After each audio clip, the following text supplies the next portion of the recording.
Hello there. Today's story takes us to the heart of Japan, to Nagano Prefecture, a mountainous region nestled in the center of Honshu Island. Known for its alpine terrain and sprawling plateaus, Nagano has built a reputation not only for agriculture, especially in fruit and vegetable cultivation, but also as a site of global recognition. Having hosted the Winter Olympics back in 1998, up north in Nagano lies the quiet city of Nakano, a town resting at the foot of Japan's Alps. Among the small neighborhoods of Nakano's Ibi district lived a family that was both well-known and well-respected. At the center of the household was Masamichi Aoki, a 57-year-old man who managed both a thriving orchard and a pesticide company. In local circles, he was more than a successful businessman. He had served 3 terms as chairman of the Nakano City Council, making him a familiar figure in the region's agricultural and political landscape. His wife, Ruko Aoki, also 57, was equally industrious. She ran 2 popular fruit dessert shops and taught floral arrangement and fruit carving as an instructor. Together, the Aokis had 3 children. Their eldest son, Masanori Aoki, still lived with them and had gradually taken part in managing the orchard and the family business. Their second son was a member of Japan's self-defense forces, rarely seen at home due to his military responsibilities. The youngest, their daughter, was married and only returned during holidays or special occasions. Then, in 2023, something happened that no one in Nakano could have expected, an incident so serious, so disturbing, that it would send shockwaves throughout the community and beyond. And it all pointed back to this very household. After the event, what used to be a peaceful neighborhood fell into a state of fear and disbelief. What could have possibly gone wrong in such a picture-perfect family? Let's rewind the clock to May 25th, 2023, a day that changed everything in the peaceful city of Nakano. It was a Thursday, in the middle of spring. The air in the Ibi district, a quiet neighborhood on the southwestern edge of Nakano, was calm, just like any other afternoon. At around 4:25 p.m., the Nakano City Police received a distress call. The man on the line, referred to as MRA, sounded shaken. "I just witnessed a stabbing," he said. "The attacker fled. An elderly woman has been injured." The victim was 66-year-old Juki Murakami. Mr. A later described what happened. "I was working out in the fields with a few other locals when we suddenly heard a piercing scream from a woman. We looked up and saw Mrs. Juki stumbling toward us, clearly in distress, crying out for help. And then they saw someone chasing her, a man in simple military-style clothing, broad-shouldered, wearing sunglasses and a face mask, in his hand a knife roughly 30 centimeters long. Before anyone could react, the man caught up to her. He reached out, grabbed her arm, and, without hesitation, struck. The people nearby froze in shock, unable to believe what they were seeing. Some shouted in outrage, "What are you doing?" The man answered calmly, "Because I wanted to, that's why I had to," and just like that, he ran off. In the chaos, some villagers rushed to help Mrs. Juki while others called for help. Mr. A quickly pulled out his phone and dialed emergency services again. The Nakano City Police moved fast. Dispatch found that a patrol car was already near the area and rerouted it immediately. Inside the vehicle were 2 officers, Inspector Kuko Ikuchi, age 61, Officer Tamae Yoshiki, age 46. Given how urgent the situation was, they didn't return to the station to gear up. Instead, they headed straight to the scene, without firearms or protective vests. The scene of the incident was in an open field. On both sides were rice paddies, with a few small factories nearby. By the time officers arrived, Mrs. Juki had collapsed on the road, surrounded by concerned bystanders. Blood could be seen, and some locals were already trying to provide emergency care over instructions from the 911 operator. Among the crowd was a local man, Mr. B, who noticed something strange. A man standing about 10 meters away, wearing camouflage clothing and sunglasses. At the time, Mr. B didn't know this was the same person who had just attacked Mrs. Juki. He even considered calling out to him for help, until a patrol car suddenly pulled into a nearby factory's lot. Mr. B then noticed something alarming. The man in camouflage was walking toward the patrol car, holding what looked like a double-barrel shotgun, and a knife still strapped to his waist. Still, Mr. B thought, maybe it's fake, maybe it's just some replica. But in the next few seconds, that thought would vanish. What he witnessed next confirmed the fear that no one in Nakano ever expected to face. Around 4:37 p.m., the man walked up to the patrol car and paused by the driver's side window. Without warning, he raised what appeared to be a double-barreled shotgun and aimed it directly inside the vehicle. Witnesses froze, then panic erupted. Some screamed. Some ran. Mr. B, the local villager, ran south with a wave of people trying to get to safety. But he hadn't made it far when two loud blasts echoed through the air. Boom! Boom!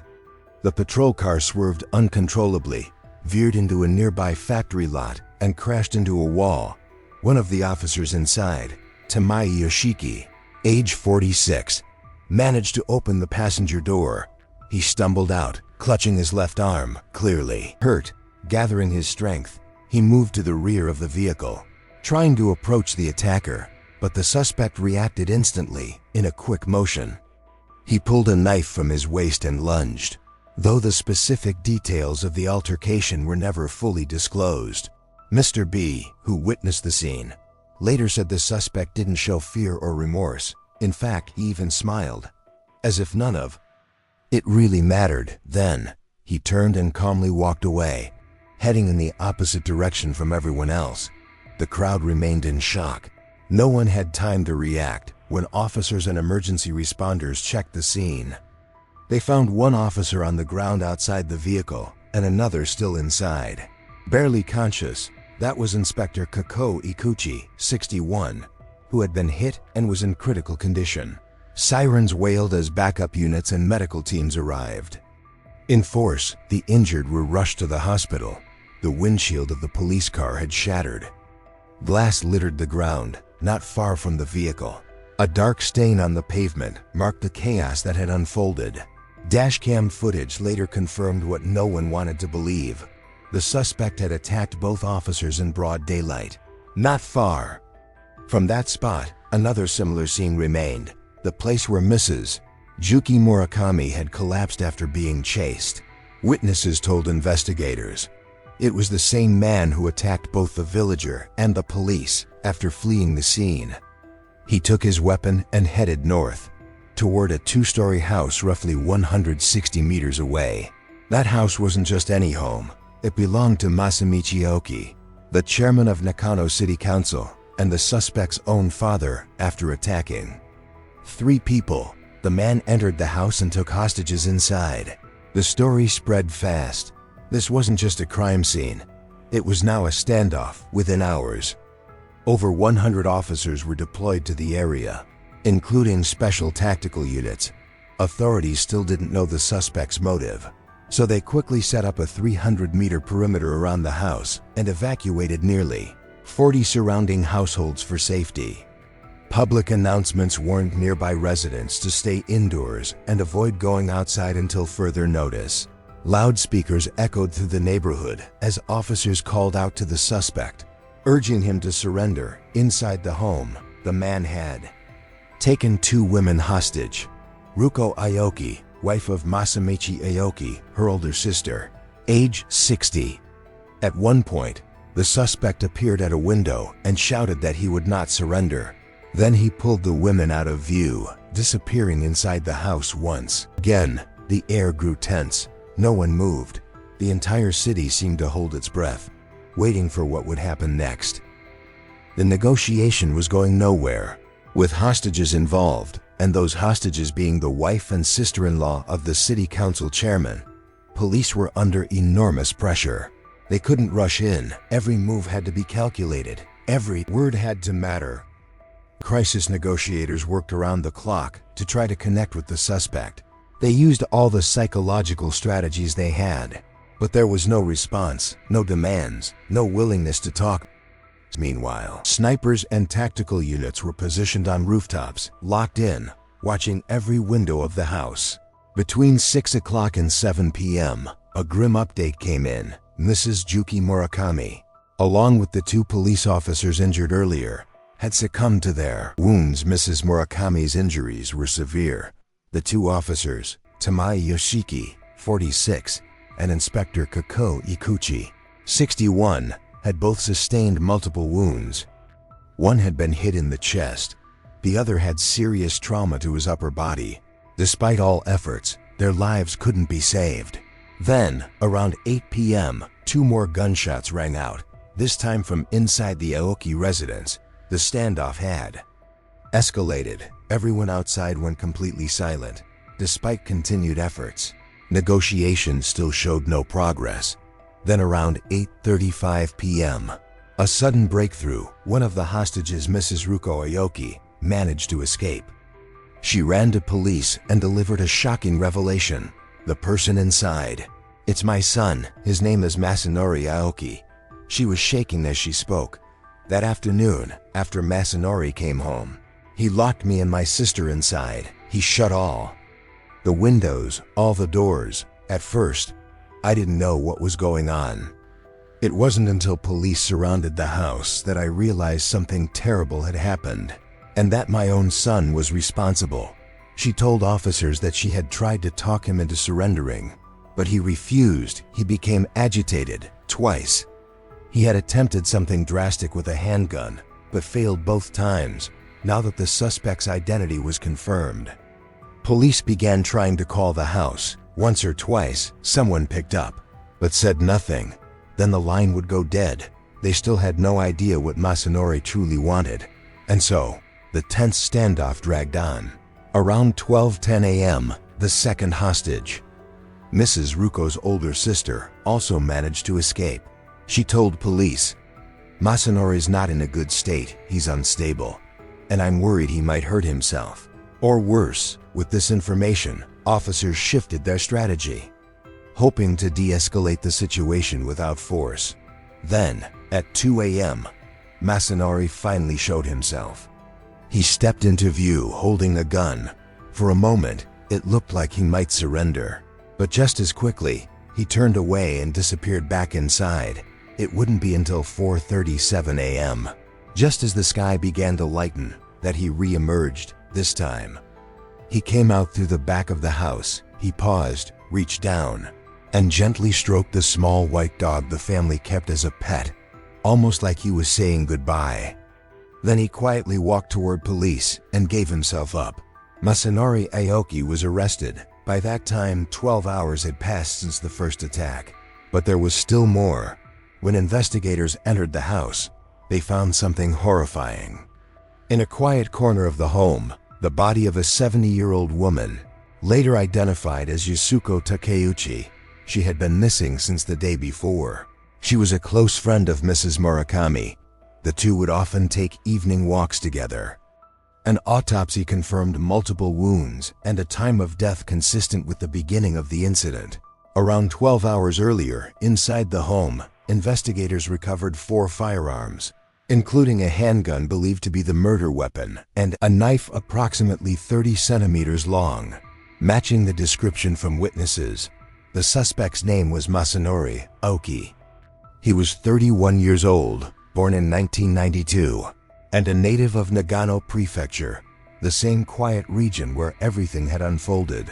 Masanori came from wealth and influence. His family had run orchards in Nagano for 13 generations.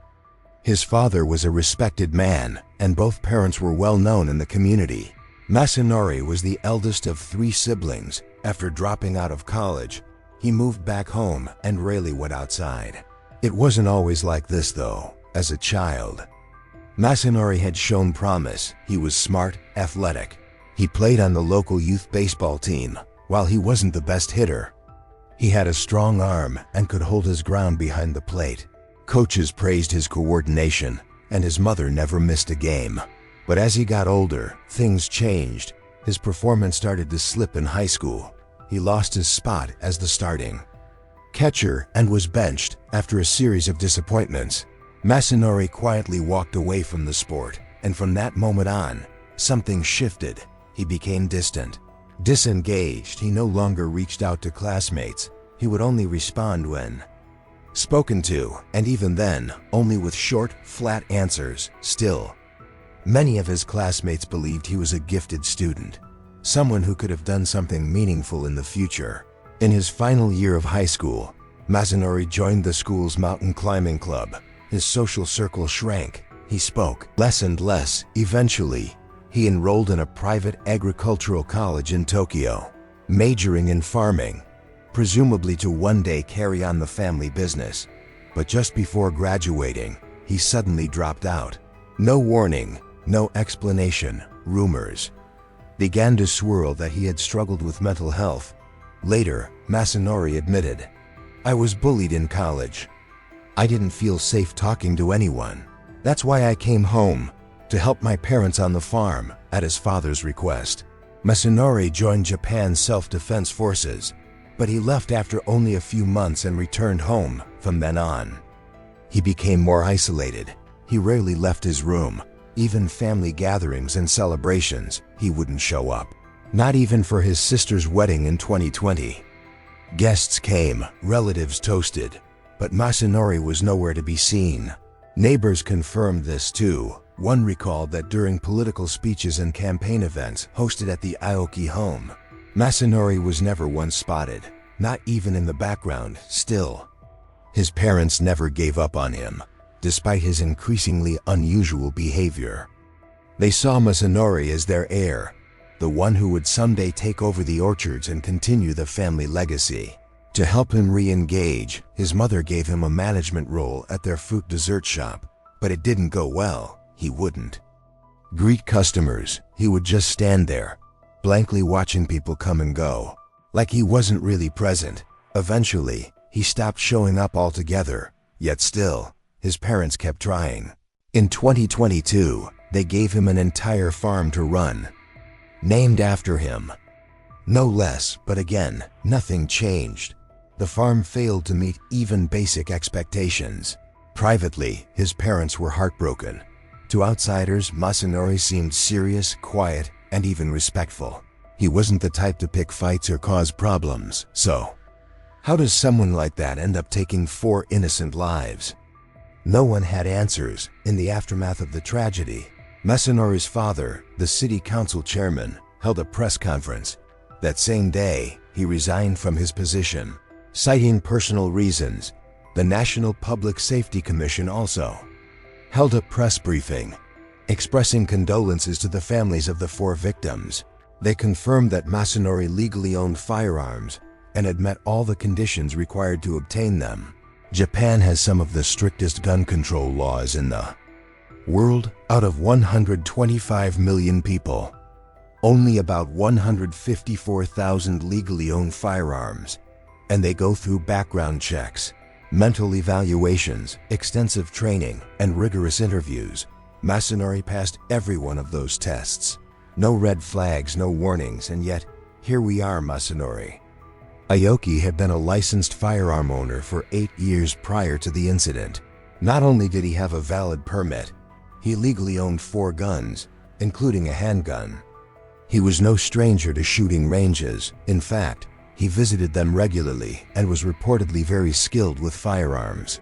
Just 3 months before the attack, Masanori even renewed his handgun permit, which included a health screening and a mental wellness check, both of which he passed. According to people close to the Aoki family, there was nothing outwardly unusual about Masanori's behavior. He kept to himself, sure, but he was described as polite, soft-spoken, and even dutiful toward his parents. Occasionally, he'd help out on the family farm or assist with the fruit dessert shop. There were no visible conflicts at home. That's why, when he was taken into custody, his confession stunned investigators. During questioning, Masanori said plainly, "I shot him. There's no doubt about it. I pulled the trigger." And then, he confessed to everything. In his own words, he described what happened that afternoon. "I was at home. 2 older women walked by, laughing about something. I couldn't hear what they were saying, but I felt like they were laughing at me. Suddenly, this intense hatred just overtook me. I grabbed a knife and ran out the door. The first woman, Yasuko Takeuchi, I attacked her. Then I went after the second, Mrs. Murakami. She tried to get away. Afterward, I dragged the first woman into the house and hid her inside. I found a pair of sunglasses and a face mask. I put them on. Then I chased after the second woman. She kept screaming for help, but eventually, I caught up. The presence of law enforcement only escalated his mental state. But perhaps most shocking of all were his reasons for attacking the police. When asked why he opened fire on officers, Masanori said, "I thought they were going to shoot me first, so I decided to act before they did." Further investigation revealed that he had purchased the knife online a month and a half earlier. During a search of his home, police also discovered a book, one that described methods of harming people using knives and poison. This raised a chilling possibility that Masanori had planned the attack in advance. Prosecutors pointed out that the two women, Yasuko and Juki, were close friends. They often walked past Masanori's house in the evenings. That day was no different. Authorities believe that when he saw them, he didn't act on impulse. He already had the tools. He already had the idea, and when the moment came, he just went through with it. Some neighbors said that ever since Masanori started keeping a dog, he'd often get into arguments with people. Walking past his home, the tension, at first small and scattered, seemed to grow. So investigators began wondering, could the motive somehow be tied to that dog? Was it just another layer in a much deeper storm? But financial pressure also loomed large. On November 29, 2022, 6 months before the tragedy, Masanori mortgaged his house to borrow 3 million yen, roughly 22,000 USD, from a local financial institution. Rumors spread that the family orchard business was struggling. His parents, once full of hope for their eldest son, had not only cut off his financial support, they had revoked his right to inherit. For someone like Masanori, that might have felt like being erased from his own family story. Money mattered deeply to him. In a high school essay, Masanori once wrote, "I believe life is the most important thing in the world. But if you ask me what's second, I'll say money," without hesitation. At the time, it sounded like the voice of a practical young man. But in hindsight, it read like a warning, a signal of something darker beneath the surface. On May 27, 2023, one day after his arrest, Masanori was transferred to the Nagano prosecutor's office. At first, he admitted to all 4 charges, but shortly after, he changed his statement. "I wasn't in the right state of mind. I don't remember killing anyone." A forensic psychologist later explained that this kind of reversal is common among those struggling to accept what they've done. A defense mechanism to escape guilt, fear, or reality itself. More than a month later, on July 9, 2023, a woman living near the Aoki residence told reporters that while daily life had returned to normal for most people in the area, the fear hadn't gone away. Neighbors avoided bringing up the incident, and deep down, many still wondered, what if it happens again? After the event, the entire Aoki family moved out. No forwarding address, no explanation. They disappeared from a community that had once celebrated their name. As of the last update, the case remained under investigation and a trial day had yet to be set. People were still asking the same questions. Why did he do it? And what kind of punishment would he face? Japan, a nation of over 125 million people, has one of the lowest rates of gun violence in the world. Strict firearm laws make it nearly impossible to obtain a gun legally. To get licensed, you need background checks, health screenings, psychological evaluations, interviews, a process that takes months, sometimes longer, and yet, the impossible still finds its way in. On July 8, 2022, Japan was shaken to its core. Former Prime Minister Shinzo Abe was assassinated with a homemade gun during a public speech. The suspect, Tetsuya Yamagami, reportedly acted out of resentment related to religious ties. A few months later, on April 15, 2023, another man threw an explosive toward current Prime Minister Fumio Kishida during a campaign event. The bomb went off, but Kishida survived unhurt. The suspect was arrested immediately that same year. Japan reported just 9 gun-related incidents, including the Abe assassination, 1 fewer than the previous year. Of those 9, 6 were linked to organized crime. Only 4 deaths, 2 injuries. The numbers were low, and yet the impact was immense. So how does someone like Masanori spiral this far? Many researchers believe the answer lies in childhood. The environment a child grows up in shapes their values, resilience, and emotional capacity. A child raised with love, structure, and healthy guidance has a solid foundation. But one raised around fear, neglect, ridicule, or abandonment often carries invisible scars into adulthood. And sometimes, those scars fester. In a study of 62 serial killers, criminologist Eric Hickey found that 48 had been rejected by their family or closest loved ones. For some, that rejection becomes trauma, and trauma, left unchecked, can manifest in the worst ways. The tragedy with Masanori is this: he wasn't born into hardship. He was born into privilege, into comfort, into a family that loved him and gave him every opportunity. But somewhere along the way, he broke quietly, gradually, and when the pressure finally boiled over, he didn't ask for help. He reached for violence. That's the chilling part. Sometimes, it's not the loud ones you need to worry about, it's the ones you barely notice. This case is more than just a crime story. It's a warning to parents, to teachers, to all of us. Raising a child isn't just about enforcing rules. It's about being present, listening, paying attention when they retreat, when they go silent, when something in their eyes says they've already given up. Because sometimes, the quietest kids are the ones hurting the most.